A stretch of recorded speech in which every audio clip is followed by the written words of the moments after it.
우리는 지난 4주 동안 이제 히브리서 12장의 말씀을 통해서 신앙생활이 무엇인지에 대해서 함께 이제 묵상을 해왔습니다. 신앙생활의 첫 번째는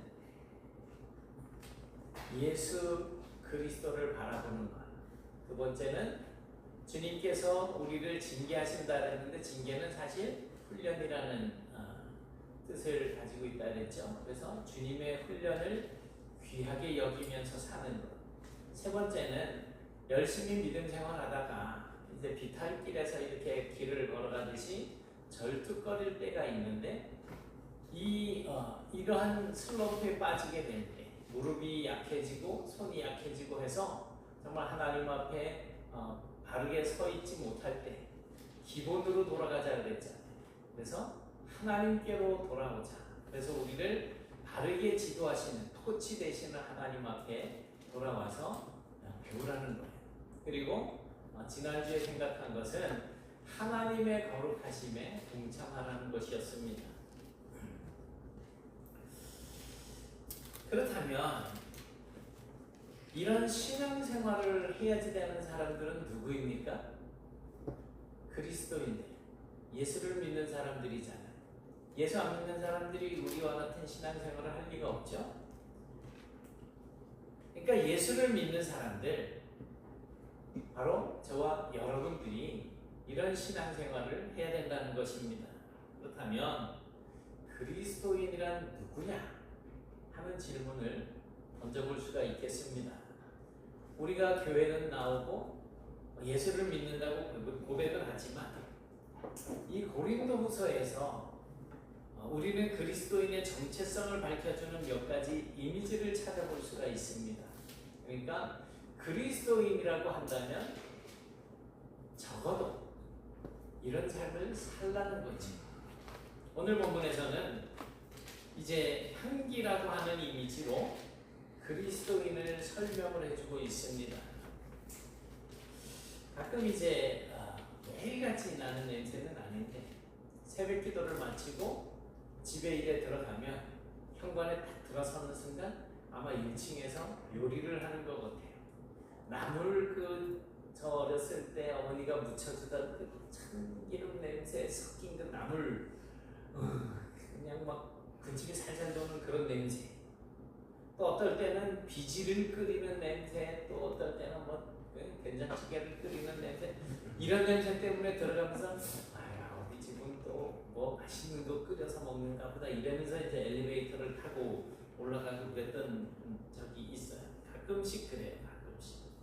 아마 103호, 104호 중에 104호 집 같아요. 103호 집은 잘 모르겠는데 104호 집은 트럭을 끌고 이렇게 일찍 출근하고 그러는 걸 보면 아마 일 나가시기 전에 아침 식사를 이래 하시는 거거든요. 그런데 그 냄새들을 이래 맡으면 콩나물 무친 냄새, 또 이렇게 나물 참기름 냄새, 또 비지 냄새, 된장찌개 냄새 막 이런 냄새를 맡으면 어렸을 때 어머니의 그 손맛이 생각이 나면서 기분이 좋아져요. 그런가 하면 이제 장마가 시작이 되어지고 저 지하에서부터 습기가 차가지고 곰팡이 냄새하고 막 그냥 하수도 냄새 같은 냄새가 이제 막 올라오고 그러면 1층에 요즘은 새벽에도 아예 그냥 엘리베이터 현관에 이 자동문을 확 열어놓고 그렇게 환기를 시키고 있어요. 닫는 순간 좀 있으면 냄새가 꽉 차가지고 들어가면 그 냄새를 맡을 때 아주 좋지 않은 기분이 상하는 그런 냄새가 납니다. 이렇듯 냄새처럼 사람의 기분을 좌우하는 것이 없다고 합니다. 좋은 냄새는 사람들의 기분을 좋게 만들고 그래서 이렇게 보면 금방 막 내가 씻고 나왔을 때 비누 냄새 또 빵집 앞을 지나갈 때 막 갓 구운 그 빵 냄새 그리고 또 카페 앞에 지나가면 저는 커피를 좋아하지는 않지만 향긋한 커피 냄새 이런 냄새들을 맡으면 그냥 막 식욕도 발동이 되고 뭔가 기분이 좋아지는 그런 좋은 냄새의 예라고 할 수 있습니다. 그런데 반대로 나쁜 냄새는 정말 기분을 상하게 하죠. 예전에 처음으로 이제 전도사 사역을 했던 교회, 우리 집사람을 만난 교회이기도 한데 그 교회 지하에 선교원이 있었어요. 그러니까 거기 지하에는 어린아이들이 막 바글바글 하니까 1층에서 지하에는 웬만하면 외부인들이 잘 못 들어오게 해요. 선교원 때문에. 그런데 제가 볼 일이 있어서 1층에 이제 이래 잠깐 들어가 있었는데 돌아서서 나오는데 막 이상한 냄새가 나는 거예요. 막 오랫동안 쩔어 있는 무슨 희한한 냄새. 그걸 보니까 노숙자가 지하까지 들어와가지고 말하자면 한 푼 주피 하는 거예요. 근데 그 사람 잠깐 들어왔는데 지하 전체가 그냥 그 노숙자 냄새가 나는데 정신을 못 차리고 막 다 애기들 코 막고 절로 도망가고 선생님들 원장 집사님이나 뭐 이런 분들은 막 이러면서 전도사님 저 사람들 빨리 좀 어떻게 좀 내보내 주세요. 저는 또 그 사람 나가 그러면서 이제 막 내몰았던 그런 기억이 있어요. 굳이 그 향기를 뭐 어떻다라고 표현을 하고 싶지는 않아요. 왜냐하면 생각만 해도 그냥 뭐 그렇기 때문에. 근데 그런 냄새 막 맡으시고 싶으면 몇 달 안 씻은 노숙자 한번 찾아가 보면 그 냄새 딱 나요. 우리가 흔히 좋은 냄새는 냄새라는 말보다는 향기라고 표현을 합니다. 언제부터인가 좋은 냄새를 선호하는 이 사람들의 심리를 이용을 해서 이제 이 좋은 향기를 사용을 해가지고 아로마 테라피 뭐 그러잖아요. 사람의 이 마음의 병을 심리를 치료하기도 하고 뭐 그렇습니다. 그리고 예전에는 어떤 매장이든지 뭐 예를 들면 우리 집사님이나 장로님 그런 매장 같은 거 해보셨다 그랬잖아요. 전자 뭐 삼성 뭐 이런 TV 같은 거 그냥 진열만 딱 이쁘게 해놓으면 사람들이 그냥 야 멋있다 이러고 들어가서 사고 싶은 거 사고 이러는데 요즘에는 들어갔는데 이 제품 냄새만 나는 사람들이 별로 안 좋아해요. 그러니까 향긋한 그런 냄새가 날 수 있도록 또 그냥 막 냄새로 전시를 해놓는 거예요. 그래서 좋은 향기가 나는 매장하고 좋은 향기가 없이 그냥 전자제품 냄새만 나는 그런 어떤 매장하고 매출에서 차이가 많이 난다는 거죠. 오래전에 뭐 이제 한 몇 년 전에 재미있는 신문 기사가 있었습니다. 시카고에 있는 한 신경정신과 의사가 아주 새로운 연구 결과를 발표를 했습니다. 그것은 이제 밴드에드제가 그와 비슷한 이제 기사를 하나 이렇게 퍼올려놨는데 몇 분 안 읽으셨더라고요. 제가 뭐 이렇게 탁 올리면 이건 내일 설교 때 나올 내용인가 보다 그리고 한번 보셔요. 그리고선 보시면 설교할 때 이거 어제 그 내용이구나 하고 기억이 나실 거예요. 이 신경정신과 의사가 기분 좋은 냄새를 맡으면 몸무게를 줄이는 데 효과가 있다는 거예요.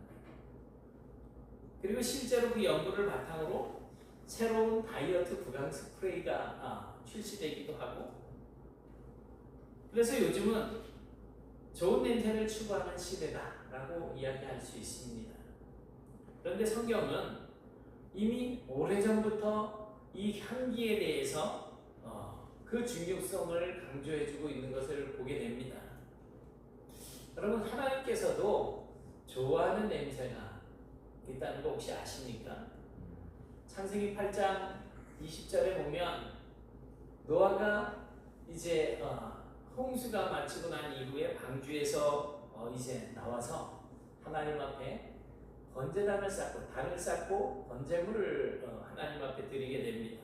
그런데 21절에 보니까 여호와께서 그 향기를 받으시고 그 중심에 이르시되 내가 다시는 사람으로 말미암아 땅을 저주하지 않겠다라고 이렇게 말씀을 하셔요. 왜 이런 말씀을 하셨을까요? 노아의 번제가 드려지고 난 이후에 하나님께서 이 번제는 짐승을 태워서 이제 연기로 드리는 제사예요. 하나님께서 흠향하신다라고 그렇게 성경에서는 표현을 하고 있는데, 하나님께서 노아가 드리는 이 번제의 향기를 맡으시고 기분이 좋아지셨고 만족하셨다는 것입니다. 그래서 다시는 사람 때문에 땅을 저주하는 일이 없을 것이라고 스스로 다짐하고 있는 그런 장면인 거예요. 오늘 본문에서도 사도 바울은 이렇게 말씀을 하고 있습니다. 우리는 구원받은 자들에게나 받는 자들에게나 망하는 자들에게나 하나님 앞에서 그리스도의 향기니, 하나님 앞에서 그리스도의 향기다. 우리 그리스도인들은 좋은 냄새여야지 돼요. 아까 말씀드린 것처럼 빵 굽는 냄새든 비누 냄새든 샴푸 냄새든 뭔가 좋은 냄새가 돼야지 됩니다. 그냥 냄새, 좋은 냄새 정도가 아니고 그리스도의 향기여야지만 됩니다. 하나님께서 받으실 만한 향기로 살아야 됩니다. 그리고 우리 주변의 사람들에게도 우리에게서 풍기는 그 그리스도의 향기를 맡게 해 주어야지 됩니다. 여기서 그리스도의 향기란 5절에 말씀드렸던 열매를 말씀드린다고, 열매라고 하시면 될 것 같습니다. 우리 개개인적으로도 또한 교회 공동체적으로도 마찬가지. 우리 교회에 향기가 있어야지 됩니다. 단순하게 구수한 된장찌개 냄새나 묻힌 나물 정도의 냄새만으로는 부족해요. 향기여야지 됩니다. 향기. 내게서 좋지 않은 냄새가 난다면 사람들이 가까이 하지 않는 것처럼 교회에서 나쁜 냄새가 나는데 누가 와서 정착할 수 있겠습니까? 어쩌다 한 번 왔다가도 다시는 안 오게 될 거예요. 요즘 우리 교회가 그런 과정을 겪고 있는 건 아닌가 싶기도 해요. 교회 안에서 안 좋은 냄새가 났기 때문에 떠나는 일들이 생기지 않았을까 하는 거지.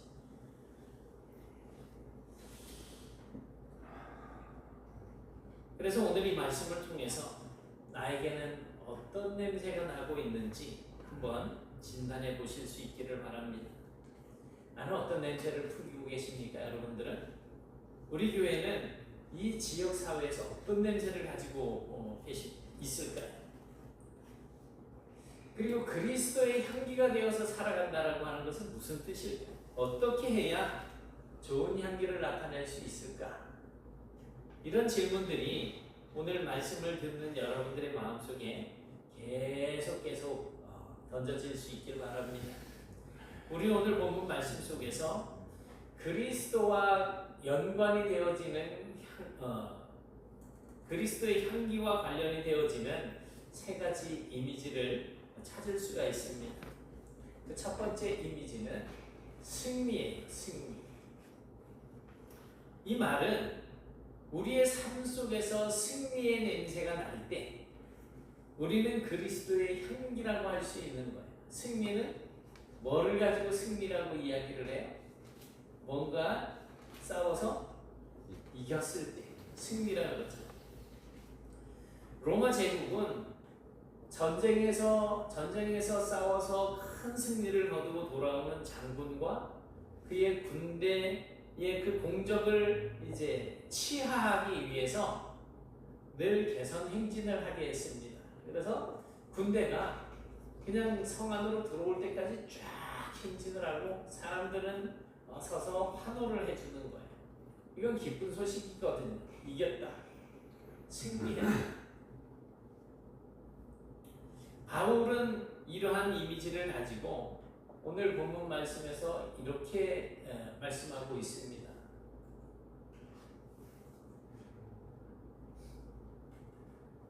항상 우리를 그리스도 안에서 이기게 하시는 하나님께 감사합니다. 항상 우리를 그리스도 안에서 이기게 하시는 하나님께 감사한다는 거예요. 이 말씀 속에서 우리는 우리의 대장 되시는 예수님이 앞장서고 우리는 그 대장 예수의 뒤를 따라서 진짜 고무도 당당하게 승리의 행진을 하고 있는 그런 모습을 그려볼 수가 있습니다. 우리의 대장 예수님은 죽음의 권세를 정복하고 승리하신 분이십니다. 우리에게도 죽음과도 같은 무서운 도전과 시련이 있지만 예수님 때문에 우리가 굴복하지 않고 승리하며 살아갈 수가 있게 되어 있습니다. 바로 그 승리의 냄새가 그리스도의 향기라는 거예요. 그러니 우리는 살면서 뭐 때문에 못 살겠네, 뭐 때문에 죽겠네, 이런 불평, 원망, 뭐 두려워하는 그러한 것들, 염려하는 이러한 모습들을 보여준다면 이거는 그리스도의 향기, 좋은 냄새가 아닌 거예요.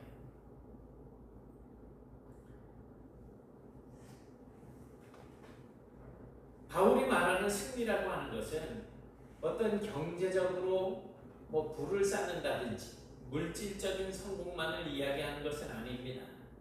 많이 가졌든 적게 가졌든 건강하든 병이 들었든 그것과는 상관없이 우리는 그리스도 안에서 승리하는 인생을 살 수가 있다는 거예요.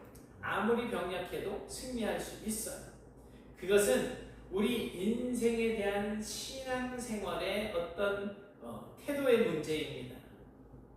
어쩌면 오전에도 잠깐 말씀드렸지만 우상 숭배와도 연관을 지을 수 있는 문제입니다. 우리가 인생에서 풍파를 만나고 어려운 일을 겪고 또 병마와 씨름을 하고 사방에 우겨싸임을 당해서 궁지에 몰리고 때로는 넘어지기도 하지만 그러나 예수님의 이름으로 다시 일어서고 예수님의 이름으로 다시 이겨내는 그런 모습을 통해서 그런 우리의 모습을 통해서 그리스도의 향기가 나타나게 된다는 것입니다. 실망하고 좌절하고 거기에 그냥 무너져 앉아가지고선 불평하고 원망하는 것이 아니고 그 모든 상황들을 극복하고 승리하는 그러한 삶을 우리가 살아갈 때 비로소 우리에게서 그리스도의 향기가 나타나게 된다는 것입니다. 이런 일은 오직 우리가 그리스도 안에 있을 때에 가능하다는 거예요. 예수 그리스도가 내 삶의 주인이 되시고 예수 그리스도께서 내 인생의 대상이 되어 주신다면 우리에게 어떠한 일이 일어난다고 하더라도 우리는 늘 승리하는 삶을 살 수가 있습니다. 예수님이 우리의 대상이신데 뭐가 두렵겠어요? 우리를 사랑하시는 전능하신 하나님, 죽음의 권세를 정복하고 승리하신 예수 그리스도, 그분이 우리를 선한 길로 이끄실 것을 믿기 때문에 감히 우리를 두렵게 하거나 주저앉게 만드는 일은 있을 수가 없다는 거예요. 이 설교를 준비하면서 이제 막 뒤지다가 보니까 인터넷을 뒤지다가 보니까 철도 위에 아기가 놀고 있어요. 어린 아이가. 그리고 이쪽에서 막 어른이 막 뛰어가는 거예요. 근데 철도 저 뒤에서는 기차가 막 달려오고 있어요. 어떻게 될까요? 이 아이를 살리기에는 촉박한 시간인데 어떻게 했을 것 같아요? 혹시 보신 분 계신가 모르겠는데 이 어른이 아이의 아빠인지는 모르겠지만 어른이 달려오는 기차를 딱 노려보더니 발로 빵 차니까 기차가 다시 뒤로 쫙 밀려가는 거예요. 그걸 이래 보면서 이야, 하나님이시라면 이게 가능하겠다라고 하는 생각이 들더라고요. 그러니까 우리가 아무리 힘들고 어렵다고 하더라도 그런 가운데서도 슬픔 중에서도 괴로움 중에서도 승리의 찬송을 부르면서 믿음으로 살아가는 그러한 모습을 세상 사람들이 우리에게서 발견하게 될 때 그들은 우리의 삶 속에서 그리스도의 향기를 알아차리게 될 수 있다는 것입니다. 여러분, 이런 승리의 향기가 여러분의 삶 속에서 항상 풍겨나시기를 축원합니다. 아멘. 두 번째 이미지는 섬김이에요. 바울은 계속해서 이렇게 말을 합니다. 우리로 말미암아 각 처에서 그리스도를 아는 냄새를 나타내시는 하나님께 감사합니다. 하나님께서 우리가 살아가는 삶의 현장 곳곳에서 우리를 통해서 그리스도를 아는 냄새를 나타내게 해주신다는 것입니다. 우리로 하여금 그런 삶을 살게 해주신다는 거예요. 우리 그리스도인들에게는 그리스도를 아는 냄새가 있습니다. 진짜 그리스도인들은 말이 아니라 행함으로 그리스도를 아는 냄새를 나타냅니다. 그게 진짜 믿음 있는 사람들이에요. 요한복음 13장을 보면 예수님께서 제자들의 발을 씻겨주는 장면이 나옵니다. 최후의 만찬이라고 하잖아요. 그 만찬을 하고 예수님께서 제자들의 발을 씻겨주실 때 베드로가 아이고 제 발을 어떻게 씻겨주십니까? 내가 네 발을 씻겨주지 않으면 너는 나와 상관이 없는 사람이다.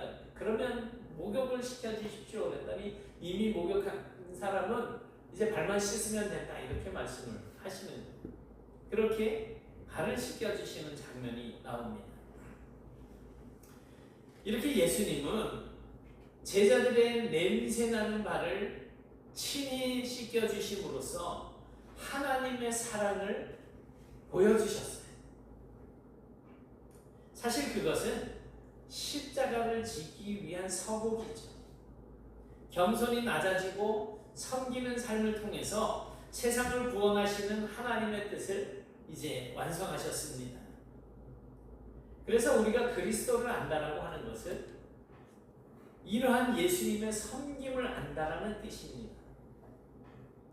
예수님이 무슨 말씀을 하셨는지 처음부터 우리가 성경을 끝까지 달달달달 외우고 있다고 해서 그것이 그리스도를 아는 지식은 아니라는 거예요. 똑같이 예수를 따라다니는 사람들 중에 어떤 사람들은 예수를 반대하고 대적하는 사람들도 있었지 않았습니까? 그들이 예수를 몰라서요. 그의 아버지가 목수고 그의 엄마는 마리아라고 하는 사실을 다 알고 있단 말이에요. 근데 그게 예수님에 대한 지식은 아니라는 거죠. 성경 말씀은 잘 모르더라도 예수님께서 하신 것처럼 내 삶 속에서 하나라도 내가 하나님의 말씀을 실천하면서 살아가게 된다면 그것이 바로 그리스도를 아는 일이라는 거예요. 여러분들은 예수님을 얼마나 알고 계십니까? 예수님께서 제자들의 발을 씻기시고 난 이후에 뭐라고 말씀을 하십니까? 너희도 서로 발을 씻어주는 것이 옳다. 섬기라는 거예요. 예수님처럼 행하는 것이 바로 그리스도를 아는 냄새가 됩니다. 오늘날 말은 많은데 행함은 전혀 없는, 성경은 많이 아는데 낮아짐은 전혀 없는 그리스도인들 때문에 예수님이 욕을 얻어먹고 있잖아요. 예수님 때문에 희생하고 예수님 때문에 손해보고 예수님 때문에 낮아지기도 하고 예수님 때문에 겸손히 섬기는 그런 그리스도인들은 이 세상에서 그리스도의 향기가 되는 것입니다. 그러면 우리가 그런 삶을 살면 예수님이 높아지고 그런 삶을 살면 하나님께서 영광을 받으시는 거예요. 그러나 믿는다고 하면서도 희생이라고는 전혀 없고 섬김을 받기는 좋아하면서 섬기지는 않고 사랑과 관심을 받는 일에 촉각을 곤두세우면서 남을 돌보는 일에는 전혀 관심이 없는 그런 소위 썬데이 크리스찬들, 그런 분들 때문에 교회에 나쁜 냄새가 나게 되는 겁니다. 우리는 지금 어떤 냄새를 가지고 있습니까? 한번 돌아보시기 바랍니다. 세 번째 이미지는 재물입니다. 희생을 이야기하는 거예요. 본문 15절 16절 같이 보실까? 시작. 우리는 구원받는 자들에게나 망하는 자들에게나 하나님 앞에서 그리스도의 향기니 이 사람에게는 사망으로부터 사망에 이르는 냄새요 저 사람에게는 생명으로부터 생명에 이르는 냄새라. 누가 이 일을 감당하리요? 아멘. 아니, 우리는 하나님 앞에서 그리스도의 향기인데 이 사람에게는 사망으로부터 사망에 이르는 냄새예요. 그리고 저 사람에게는 생명으로부터 생명에 이르는 냄새예요. 무슨 말일까요? 정리를 해보자면 우리 그리스도인들은 구원 얻는 자들에게도 그리스도의 향기이고 망하는 자들에게도 그리스도의 향기라는 겁니다. 같은 냄새인데 어떤 사람들에게는 생명의 냄새이기도 하고 어떤 사람들에게는 우리에게서 나는 그 향기가 죽음의 냄새라는 거예요. 무슨 뜻일까요? 여기서 우리는 첫 번째 이미지를 다시 생각해 볼 필요가 있습니다. 첫 번째 이미지 뭐였었어요? 뭐였었어요? 승리. 다 이제 눈 감고 예수님 만나러 가신 거거든요. 첫 번째는 승리라 그랬잖아요. 로마의 장군이 개선 행진을 할 때 전쟁에서 사로잡은 포로들과 또 전리품들을 가지고 들어오게 됩니다. 이때 전쟁의 영웅들을 기리기 위해서 이제 이것저것에 향을 피우게 되는데 그 향 냄새는 로마 장군과 군인들에게는 영광과 축복의 냄새가 됩니다. 하지만 거기에 잡혀오는 포로들에게는 그 냄새가 곧 죽음의 냄새가 되는 거예요. 우리 그리스도인들에게도 마찬가지입니다. 우리가 대장 되시는 예수 그리스도를 쫓아서 살아가게 되면 예수 그리스도의 향기는 우리에게 생명을 주는 향기입니다. 그러나 그리스도를 대적하고 거부하는 자들에게는 죽음의 냄새일 뿐입니다. 우리가 예수 그리스도의 향기로 살아가더라도 세상 모든 사람들이 다 우리를 좋아하는 것은 아니잖아요. 칭찬하지는 않습니다. 물론 우리를 좋아하는 사람들도 있고 싫어하는 사람들도 있습니다. 예수님께서도 따르는 제자들도 있었지만 또 예수님을 죽이려고 덤벼드는 대적자들도 많이 있었죠. 그리고 결국에는 예수님께서 그들의 손에 붙잡혀서 십자가에서 죽게 되는 것입니다. 우리가 모든 사람들을 다 만족시킬 수는 없습니다. 그러나 우리는 오직 그리스도를 따를 뿐이에요. 내가 누구를 만족시키기 위해서 향기가 되어야 된다는 것은 아니에요. 우리가 그렇게 예수를 따를 때 구원받는 사람들에게는 우리의 향기가 생명의 향기가 되는 거죠. 그러나 구원받지 못할 사람들에게는 우리가 사망의 냄새가 되는 것입니다. 그렇게까지 예수를 믿을 필요가 있느냐? 그렇게 조롱하는 사람들이 생길 수 있습니다.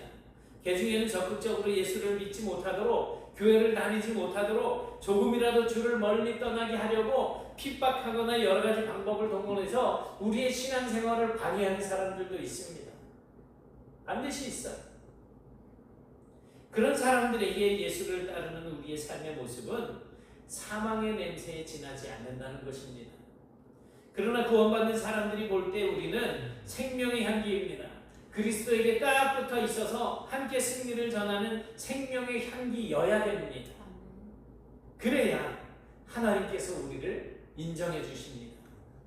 그렇다면 어떻게 사람들의 반응에 좌우되지 않고 그리스도의 향기가 되어서 묵묵히 주님을 따라 살아갈 수가 있을까? 이 대목에서 우리는 산 제물의 이미지를 생각해 볼 필요가 있습니다. 구약 성경에서 향기 또는 냄새는 언제나 하나님께 바치는 제물, 희생 제물과 연관이 되어져 있습니다. 물론 신약 시대에 와서 우리는 더 이상 짐승으로 우리의 죄를 대신해서 희생 제물로 죽이는 그런 예배를 드리지 않게 되었습니다. 예수님께서 십자가에서 자신의 몸으로 친히 완전한 희생 제물로 드리셨기 때문입니다. 더 이상 짐승을 잡아서 해마다 드리는 그 속죄 제물을 드릴 필요는 없다는 거예요. 그러나 여전히 하나님께서 우리에게 요구하시는 제물이 있습니다. 그것은 바로 로마서 12장 1절에서 말씀하고 있는 산 제물입니다. 같이 보실까요? 시작. 그러므로 형제들아 내가 하나님의 모든 자비하심으로 너희를 원하노니 너희 몸을 하나님이 기뻐하시는 거룩한 산 제물로 드리라. 이는 너희가 드릴 명적 예배니라. 아멘. 산 제물은 바로 우리 자신의 몸을 이야기하는 거예요. 예수님께서 자기 몸을 제물로 드리셨듯이 우리도 우리의 몸을 하나님 앞에 산 제물로 드리는 것입니다. 죽은 짐승을 바치는 제물이 아니고 내 자신을 드리는 제물을 하나님께서 원하신다는 것입니다.